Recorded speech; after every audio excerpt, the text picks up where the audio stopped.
Hi, and welcome back to the Positive Prepper.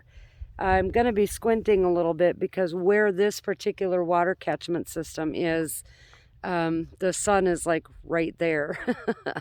But this is the one that I wanted to show you because somebody had asked for, I think Diane, you had asked for, just an idea about a water catchment system. And this one is actually a really simple setup. And it's right next to my garden, which unfortunately I haven't been able to do anything in because it's either raining or it's cold.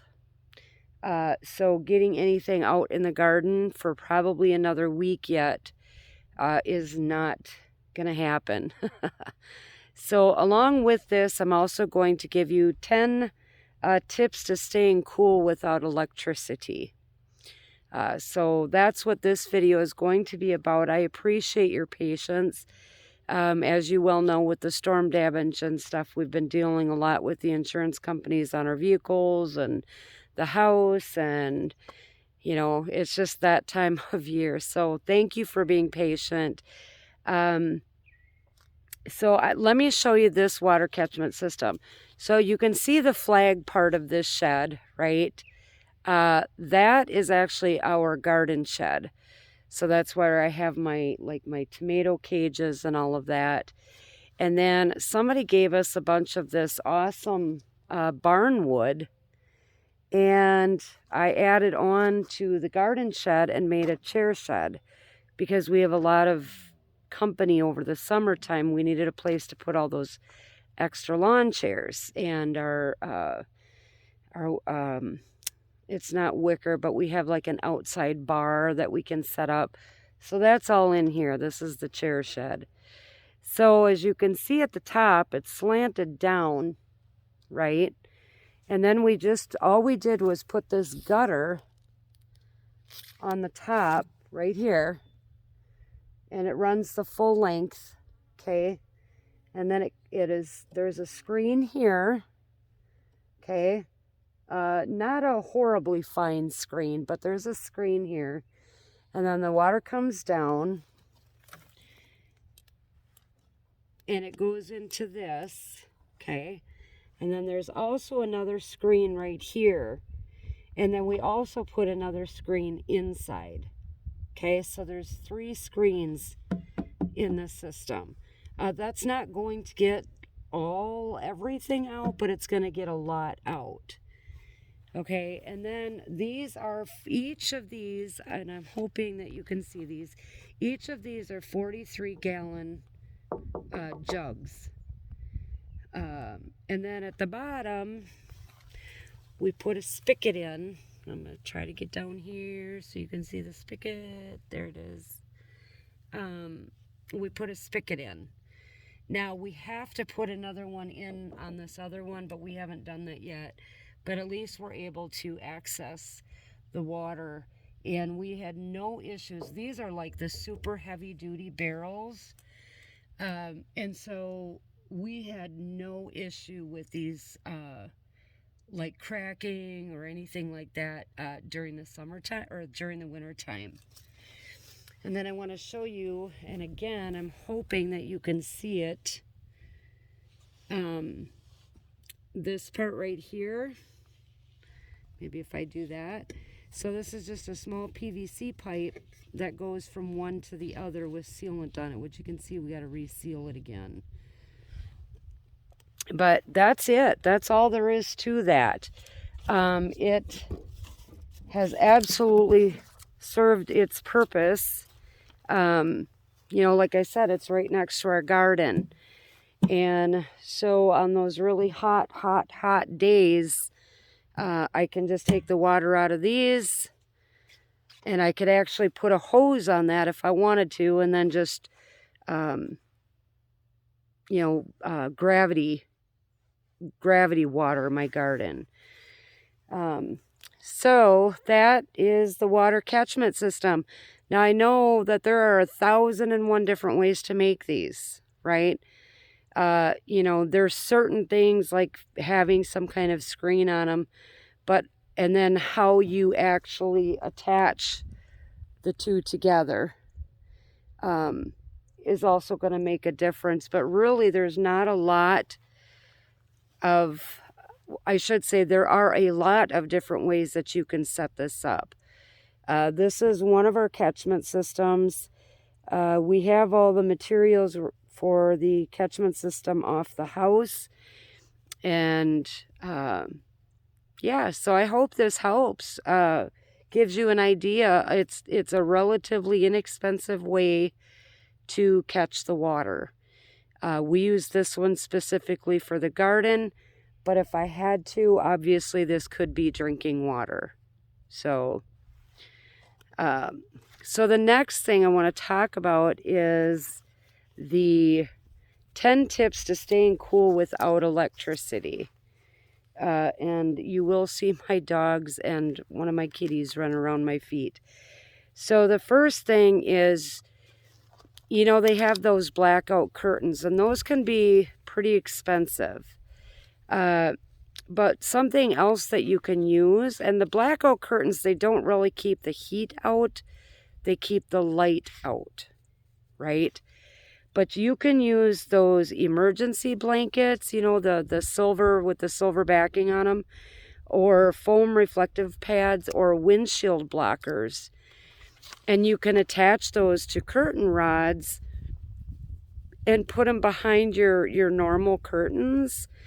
And that is going to keep the heat out of the house, not just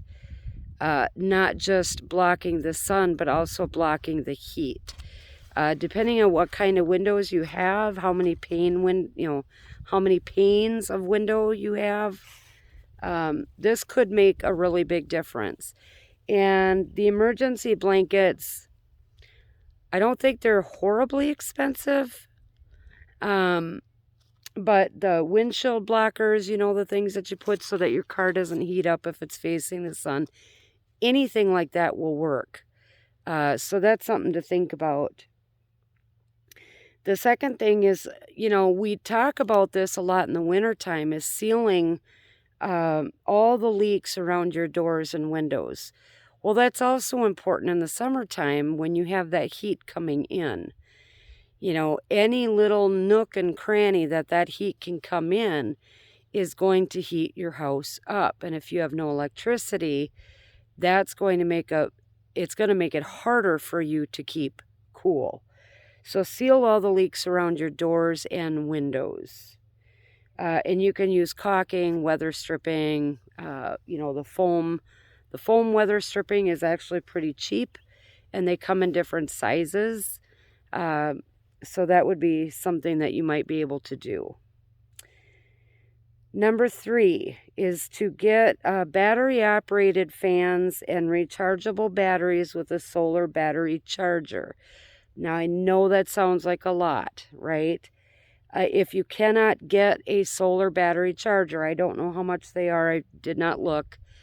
If you can't do that, at least stock up on the types of batteries that you would need for a fan. And that fan is going to have a couple of different uses, as I will talk about in a minute.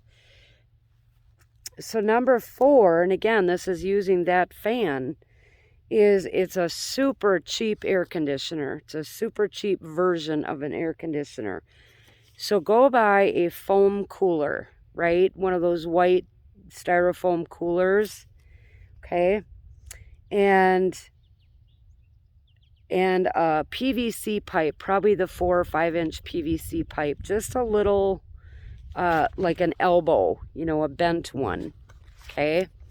And then what you do is you put ice in that cooler, and you put the fan, so the fan is blowing down into the cooler onto the ice, and then the air blows out through the PVC pipe that's stuck in the top of the cooler, okay? So you basically have a battery-operated air conditioner, and from what I've read on doing it that way, the air that blows out of that could be as low as about 40 degrees Fahrenheit. So comparing that to the 120 that it will be outside, even if you got to sit within close range of it, it's at least going to help keep you cool, especially in the peak heat of the day.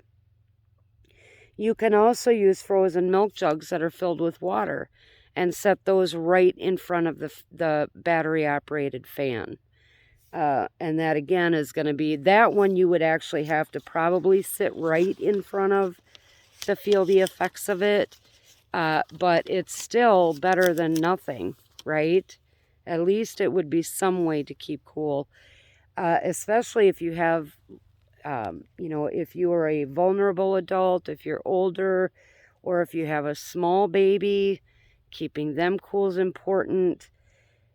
Heat stroke is a killer. And so hopefully something out of this list of 10 will keep you safe. Number 5 is keep a wet bandana or a towel wrapped around your neck, or keep your head wet, your hair wet. You can also freeze washcloths and small towels like hand towels or dishcloths. Keep them, dampen them, and keep them in your freezer. Obviously, you don't want to keep opening that freezer door, right? But if you can freeze some and then just real quick switch them out, put them on the back of your neck, that's going to help keep you cool. If there's a room in your house that gets warmer than the rest of the house, close it off and put one of those door sweeps on the bottom.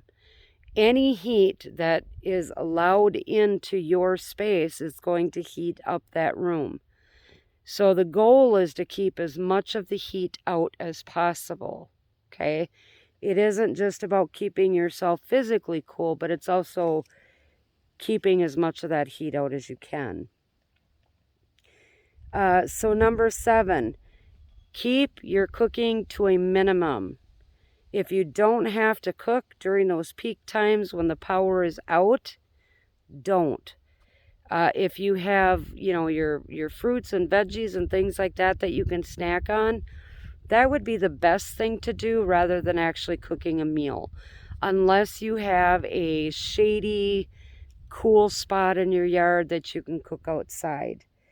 But also remember that when you eat, especially if you eat a big meal at those peak hours, digestion heats your body up. Okay? So try not to eat during those peak times. That would be optimum. Number 8, if it gets cool enough at night, put a damp sheet in front of your open window. As that water evaporates, it's going to cool down your room, okay? Even more so than just having that cooler night air come in. And then as soon as you get up in the morning, shut that window, put your heat reflector on it, and keep it cool. Number 9, you want to keep your doors and your windows shut, especially your doors, as much as possible. We have a doggy door and a kitty door so that our animals can go in and out as they want to. We're out in the country, so they get to roam. But if you don't, and you have like young kids or pets, in and out, in and out, in and out, you are going to want to keep that to a bare minimum. Because every time you open that door, potentially that can raise the degrees in your house by 2 or 3 degrees. So you don't want to do that. You want to keep those doors shut. If you can't do that, if you don't have that option, use the door or the point of entry that is opposite the direction the sun is coming in at. So if the sun is coming in, like right now, it's about 4 o'clock, the sun's coming from the west, okay? So we would use an east door, right? Or a north door, because that's going to let less heat in, okay? So keep those things in mind as well. And the last thing, if you are sleeping upstairs where your bedrooms are, you may want to think about putting sleeping space on a lower level, preferably a basement. If you have a finished basement, remember that heat rises. Okay, so if you're sleeping upstairs in your bedroom and it's still 80, 90 degrees outside, that heat is going to fill that bedroom. So you're going to want to sleep in the lowest level of your house that you can. So I hope this video helped. I'm sorry it took me so long, but I'm glad I was able to finally do the water catchment system and give you some ideas. That was a woodpecker. Give you some ideas about how to keep cool should the power go down or should we have these rolling blackouts. So I do have 2 more videos. So one will be out tomorrow morning. The next one will be out Wednesday morning. And if I'm really good today and I stay focused, I might even have one to come out on Thursday. So take care, guys. Don't forget to hit that like and subscribe button. Please, if you have a water catchment system, please post pictures or comments in the comment section below. You know, it's always great to have a community of ideas. God bless.